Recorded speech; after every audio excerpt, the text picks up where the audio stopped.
con la presentación del doctor Jaime Ruiz. El doctor Jaime Ruiz nos va a presentar tendencias a futuro en el manejo de la incontinencia urinaria. El doctor Jaime es egresado de la Universidad del Bosque, ginecólogo de la Universidad del Bosque, tiene un diplomado en cirugía del piso pélvico en la Universidad de Ciencias de la Salud del FUCS en Bogotá, es pionero del grupo de piso pélvico en la Clínica del Prado, en la ciudad de Medellín, y tiene varios entrenamientos en el piso pélvico, láser vaginal y estética en diferentes países de Latinoamérica, como es Argentina, Chile, Brasil, Estados Unidos, pues Latino y Norteamérica. Doctor Jaime, muchas gracias por su presentación, y al final tenemos una sesión de preguntas.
Hace casi ya 50 años, bueno, exactamente 50 años, el hombre ya llegó a la Luna en 1969, y hoy en día estamos en ese proceso que el presidente Donald Trump para volver en el 2024. Hace 50 años esta era la Tourmalet, la mítica subida en el Tour de Francia, donde recientemente nuestro gran héroe Egan Bernal se coronó campeón. Y hace un poquito más de 50 años el doctor John Christopher Borch publicó su técnica de colposuspensión al ligamento iliopectíneo, al ligamento de Cooper, perdón. Y desde entonces han desarrollado estrategias buscando mejorar los resultados de esta técnica con base pues, en las tasas de recurrencia. Muchas gracias al comité organizador, al doctor Bojanini, a Sagi por la invitación y también por este tema tan interesante. Ya han hablado bastante sobre el manejo y en este momento me corresponde hablar sobre qué viene, qué expectativas puede tener un ginecólogo, incluso la paciente, en el manejo de incontinencia urinaria.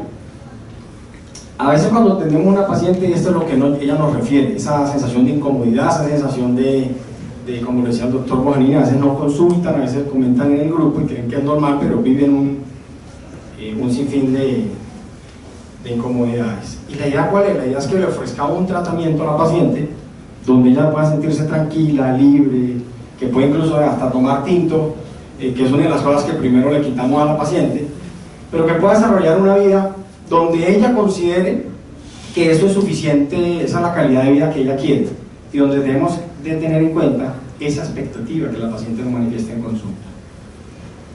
Porque sabemos que el impacto de la incontinencia urinaria afecta a varias esferas del desarrollo pleno en la mujer. La afecta desde el punto de vista sexual, la afecta desde el punto de vista social, la incapacita para ciertas actividades en familia, tiene un impacto sobre todo el tema de doméstico, en las actividades del hogar, en la parte de estudio, en la parte de física, pues se limita en ciertas actividades, dejan ir al gimnasio, como nos comentan mucho en la consulta, y obviamente desde el punto de vista psicológico es un tema que las atañe bastante.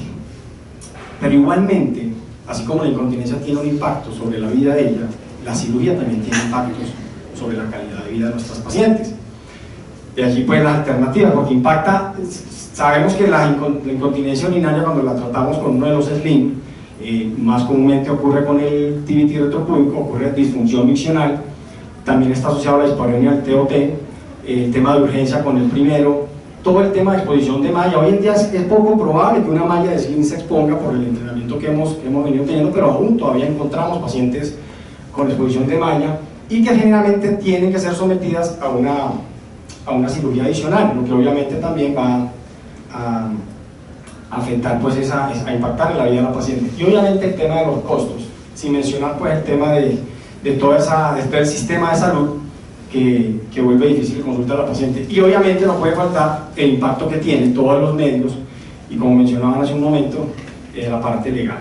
Entonces, todo esto, ¿a qué nos ha llevado? A lo que decía la doctora Brubaker. En una de sus publicaciones: estamos en una era del incierto, donde habíamos hablado que el sling era el gol estándar para tratar a nuestros pacientes, pero después de todo esto de la FDA nos encontramos en un punto donde necesitamos resolver qué tipo de alternativa le vamos a dar, y a veces nos encontramos así con un agujero negro, y debemos recapacitar un poquito y tener en cuenta que si se vienen nuevas alternativas de manejo, no podemos apresurarnos de una vez a entrar a implementarlas, pero sí darnos la pausa y darle tiempo a que estas nuevas herramientas se desarrollen. Lo han mencionado mis compañeros anteriores, y la pregunta es si estamos tratando a todas las pacientes por igual. No es lo mismo cuando viene una paciente joven, deportista. Ya habla el doctor Bojanini cómo en esta paciente, de pronto, según las características que tiene, un láser le podría caer bien. Quizás una paciente muy activa en su trabajo, que se limita para ciertas actividades sociales, podríamos ofrecerle otras alternativas. Y las señoras de edad, que hoy en día sabemos que son muy activas, hoy en día sí están consultando. Entonces debemos hacer una pausa cuando valoramos la paciente para saber a futuro qué le podemos ofrecer a ellas. Y una de las situaciones con las que lidiamos es la parte cultural, ¿sí? No es lo mismo las pacientes, y con las publicaciones también debemos tener cuidado, las pacientes que consultan en otros países como las pacientes que nos consultan a nosotros. Y entender el nivel educativo de la paciente también es importante para nosotros. Entonces hay que entrar un poquito más allá, no solo es el interrogatorio si se le sale o no la orina, sino qué tipo de paciente estamos atendiendo. Hoy en día esto es bastante común. Todos los medios estimulan el deporte a nuestras mujeres jóvenes desde la infancia, y se está estudiando cómo el impacto de la actividad física tiene un efecto sobre el piso pélvico. El doctor Nigar hablaba ahorita recientemente en este artículo que no hay estudios grandes que hablen de unas recomendaciones propias, pero él menciona que quizás las pacientes que han tenido un parto reciente, que han tenido parto con forceps, podemos tomar medidas preventivas. Pacientes que le hacemos una ecografía del piso pélvico, como decía la doctora Diana, y le encontramos ya lesiones en el elevador, o lo que se llama la hiperlaxitud de la vagina, le podríamos ofrecer manejo del piso pélvico antes de que ocurra. O sea, empezar a hacer un enfoque preventivo. Eso es lo que se viene.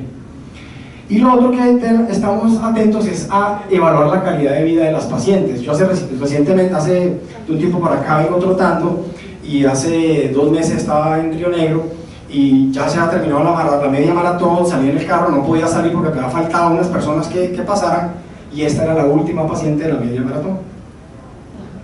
Me la volví a encontrar hace 15 días en la carrera de Bodité, se llama doña Marina, tiene 72 años. En Chile hablábamos con el doctor Luna, y él nos decía, yo le preguntaba cómo hacen para escoger si la operan o no la operan una señora de 80 años, y dice, hay que hacerle toda la valoración geriátrica para saber qué expectativa de vida tiene y si una cirugía a largo plazo se le puede ofrecer. Y lo que ha mencionado hace poco, pues obviamente las pacientes están viviendo un poco más, hay estudios que lo están revelando. Dentro de unos pocos años la consulta de piso pélvico va a incrementarse hasta en un 35% en un grupo muy importante de edad, y debemos estar preparados para ofrecerles alternativas. Quizás muchas de estas pacientes ya han sido operadas inicialmente con un sling, quizás tienen un BOR, quizás tienen 2 cirugías previas, y debemos prepararnos a saber cómo solventar esas necesidades de esa paciente que ya ha sido varias veces intervenida. Pero hagamos un feedback un poquito y vámonos hacia atrás y valoremos qué paciente era la que operaba el doctor Borch en su época. Eran pacientes que estaban en la casa, que seguramente no tenían mucha actividad social, o no salían, o no estaban en este tema de ser muy activas en el trabajo, y pues quizás eran operadas y de pronto no consultaban por recurrencia, entonces el Borch les iba bien. Pero a medida que iba pasando el tiempo, o bueno, dentro de ese mismo grupo, antes de seguir a eso, había familias muy numerosas. Esa es la familia de mi esposa precisamente, aquí está mi suegra, por aquí hay una monja que ha sido ahorita beatificada, la madre Berenice. Entonces, eran familias numerosas, pero que era un factor de riesgo para el trastorno epizofélmico, seguramente, pero fíjense, esas pacientes se dedicaban a eso en el hogar, eran dedicadas al hogar y quizás el impacto social de esa incontinencia recurrente no les afectaba su calidad de vida. ¿Qué pasó después? Pues viene todo esto de la revolución, de la liberación femenina, pues de partido libre, pienso yo, y ya la mujer se vuelve una ejecutiva más activa, una mujer que ya cualquier síntoma le empieza a afectar y por ende empieza a aparecer los estudios de recurrencia. ¿Y qué pasó en los años 90?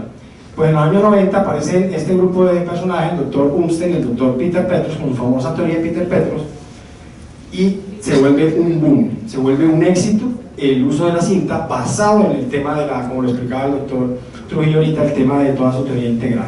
Entonces claro, ya la gente dejó de ir al bolso y todo el mundo migró para acá. Y ese boom que ocurrió entre los años 90, 2000 hasta 2010 fue lo que generó la consecuencia de toda la situación que vivimos hoy en día, porque queríamos que este era el mejor regalo que había aparecido, la solución para la recurrencia o para esas pacientes, y realmente vimos como la FDA hizo una alerta y nos puso en una mesa de que nos teníamos que poner a pensar qué le vamos a ofrecer a la paciente realmente. Indudablemente el tema de la tecnología es algo que vivimos cada día, porque la misma paciente nos consulta y dice, bueno doctor, yo me enteré de aquello, de lo otro, de las mallas, que salió el noticiero, entonces ahora ¿qué me va a ofrecer doctor? Hay que sentarse, explicarle a la paciente y para ello hay que volver a lo básico. Esa diapositiva que aparece mucho en los estudios habla de los factores predisponentes, iniciadores y promotores. Yo me quedo con estos. Y aquí es donde nosotros debemos intervenir. Si nosotros le vamos a proponer una cirugía, pero no mejoramos estos factores, seguramente la paciente va a persistir. O sea, la función del médico no solo está en definir la cirugía, no solo está en operarla, no solo está en vigilar la recurrencia, sino también en cambiar esos factores promotores, porque si no, la paciente no se va a mejorar.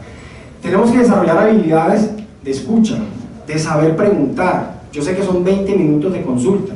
En la clínica, no sé cuánto tiene el doctor Trujillo, pero es muy curioso porque llega la señora, mientras, que son señoras de edad a veces, mientras va, se cambia y todo, pero bueno, lo importante es saber escuchar, saber preguntar para determinar si tiene una incontinencia de fuerza, una incontinencia de urgencia o una incontinencia mixta.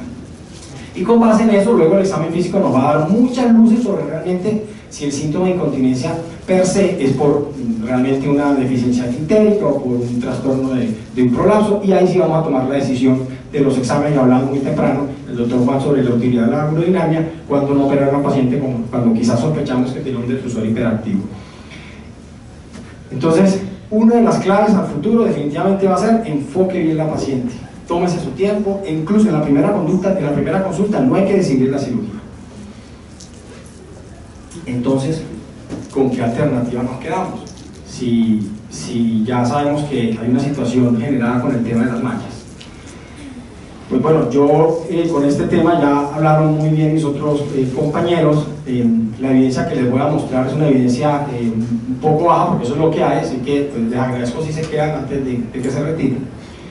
Y lo que voy a hacer es tratar de ir un poquito más allá, a ver qué hay, basado pues en lo que está publicado hoy en día. Comienzo por este artículo que vean, es reciente y es sobre cómo en el Journal of Urology ellos plantean cómo puede ser el manejo, cuáles son las tendencias de acuerdo al estudio del Instituto Nacional. Primero, individualizar el paciente. La primera línea de manejo será conservadora. Manejar las comorbilidades de las que hablábamos ahorita, saber escoger las pacientes. Se habla mucho del uso de pesarios para incontinencia, quizás en aquellas pacientes deportistas que solo presentan la incontinencia en el momento de hacer su deporte. El tema de la fisioterapia, que siempre está vigente, cirugías en caso de persistencia, y esto vamos a ver ahorita más adelante, que lo repiten las guías, nuevas terapias como el uso del láser y otras, y hablan algo interesante de esto, de clasificar el fenotipo de la paciente, y que de eso depende el éxito, lo que les decía ahorita, qué nivel cultural tiene la paciente, como para que me entienda ese entrenamiento, qué tan juiciosa va a ser yendo a la terapia pisopélico para tener un éxito. Hay que educar a las pacientes y lo más importante, prevenirlas, prevenir la incontinencia. Entonces el manejo conservador seguirá vigente, tiene una mejoría del 50 al 70% y se vendrán otras alternativas.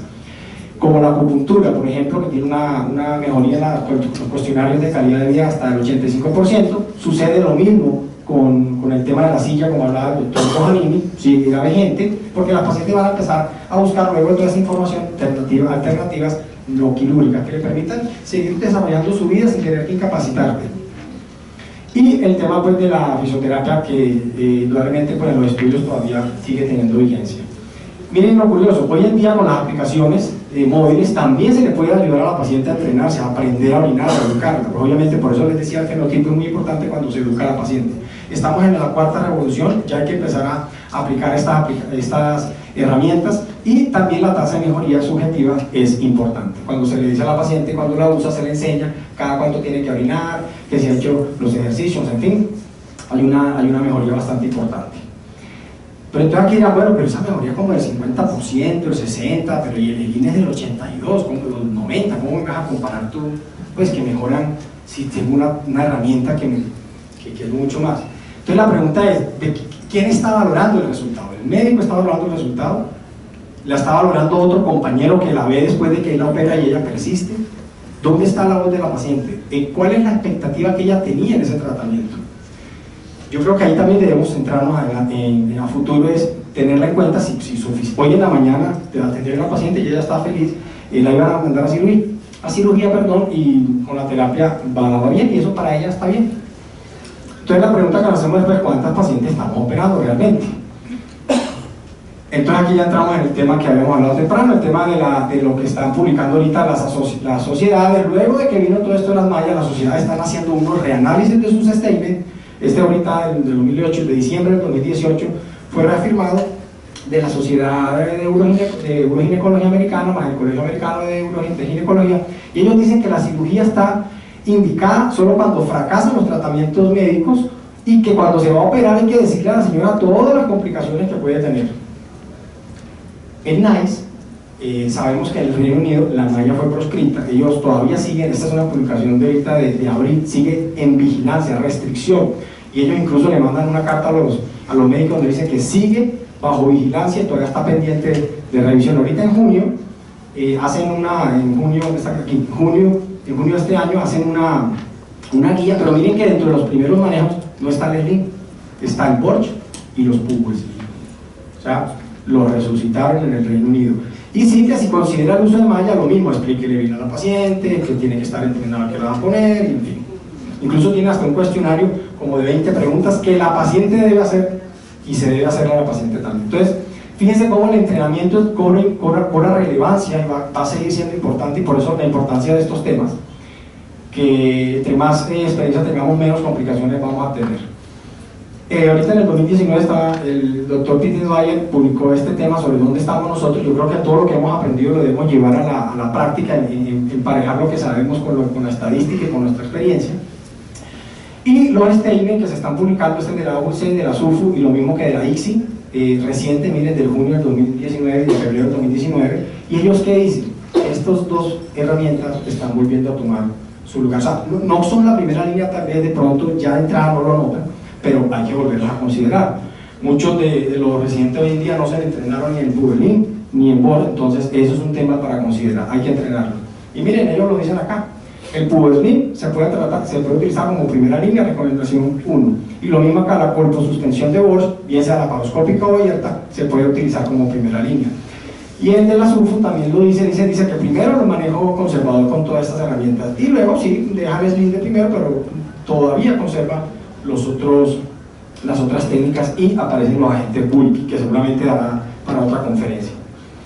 Entonces otra vez el péndulo se mueve hacia el SLIM, al Puberlin, y hacia la colposuspensión de Borch, bien sea laparoscópica o la cirugía abierta. Se sabe que el éxito del Puberlin es el 80%, con una morbilidad pues importante, mientras que el Borch, el éxito a 5 años es el 70%, pero acuérdense que el Borch genera este tema de prolapsos apicales y cistoceles anteriores altos. Los bulk han tomado fuerza, ya lo han mencionado, seguirán de pronto más estudios, están apareciendo estudios recientes, pero no dejar de lado las complicaciones, hay que entrenarse. La tasa de éxito de ellos son del 57%. Yo creería que el tema de los bulk, y lo recomiendan en las guías, es una alternativa para aquella paciente que de entrada quiere una alternativa no quirúrgica, para pacientes que tienen recurrencia, ahí lo mencionan ellos, que tienen recurrencia con un sling y quizás tengan uretra fija, o en aquellas pacientes que se le está haciendo un manejo de obesidad, fisioterapia, y sirve como coadyuvante para que la paciente se estimule y siga bajando de peso y lo demás. ¿Qué hay de los mini-sling? Antes de comenzar la conferencia alguien me preguntaba, ¿vas a hablar de mini-sling? Si han salido artículos nuevos ahorita de mini-sling, han tomado otra vez fuerza, ya sabiendo que el TBT Secure no lo incluye por el tema del anclaje, y de todas maneras el éxito que es similar al del sling convencional, pero las complicaciones también son similares. Lo que pasa es que estos estudios son estudios que están publicados a 3 años, mientras que, como decía el doctor Trujillo ahorita, los estudios del sling convencional van a 12 y hasta 15 años en otras publicaciones. Entonces cabría pensar si sería a futuro poner el sling para disminuir complicaciones. Yo creo que no, pero no desaprovechar la oportunidad de pacientes de 80 años con mucha comorbilidad. Hay pacientes incluso con limitación en la abducción de las caderas, cirugías de cadera, y quizás esa paciente con anestesia local, un ginecología entrenado, podrá colocar un mini sling o un agente Wilkie. Y ya hablaron pues suficiente del tema del láser, no voy a hablar mucho, solo mencionar que ahorita las recomendaciones que hacen es que sea bajo medios de protocolo, pero que hay que explicarle a la paciente. La paciente está de acuerdo, volvemos al tema que la paciente tiene voz y voto en la decisión. Y te vienen otras técnicas también, estas son artículos recientes de la revista brasileña de Uroginecología, está haciendo un poquito de más tiempo de todo lo que tiene que ver con radiofrecuencia. ¿Qué sucede con estos estudios? Son estudios de 36, 40 pacientes, son estudios a 6 meses, a menos de un año, apenas están allí. Y hay un tema demasiado interesante que está tomando bastante interés, y es el tema de las células madre. Hay estudios donde se toman células madre del músculo del antebrazo, se someten pues al proceso de bioingeniería, y luego se transfieren a esfínter, a uretra. Son células madres de tejido adiposito, de médula ósea, mesenquimales de músculo esquelético, y tienen unos buenos resultados que han reportado. Este es un artículo reciente del Current Opinion de ahorita de julio del 2019, donde los seguimientos hasta 2 años hablan de una tasa de éxito del 75%, con mínimos efectos adversos, pues obviamente lejano a lo que puede causar una mala. Entonces se están desarrollando estas técnicas, incluso se está valorando el costo, y por allí ellos dicen que lo que es el cultivo de in vitro de células musculoesqueléticas, células madre, puede ser una alternativa costo efectiva a futuro.